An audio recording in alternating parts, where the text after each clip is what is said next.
سورہ المؤمن کی 61 نمبر آیت میں ہے، اللہ تعالیٰ نے فرمایا، اللہ وہ ہے جس نے تمہارے لیے رات بنائی تاکہ تم اس میں آرام کرو اور دن کو روشن بنایا، بے شک اللہ یقیناً لوگوں پر بڑے فضل والا ہے، اور لیکن اکثر لوگ شکر نہیں کرتے۔ اس آیت کی تفسیر میں اللہ تعالیٰ نے اپنی عظیم نعمتوں کے متعلق بتایا ہے۔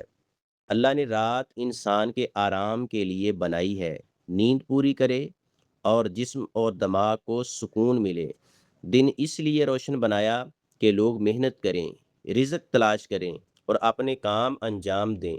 یہی رات اور دن کا نظام اللہ تعالیٰ کا بہت بڑا فضل اور اس کی رحمت ہے، جس سے زندگی کا سلسلہ قائم رہتا ہے۔ لیکن اکثر لوگ ان نعمتوں کی قدر نہیں کرتے، اللہ کا شکر ادا نہیں کرتے۔ اللہ کا شکر اس کی نعمتوں کو استعمال کر کے اللہ کی اطاعت کرنے میں ہے، اس کا حکم ماننے میں ہے۔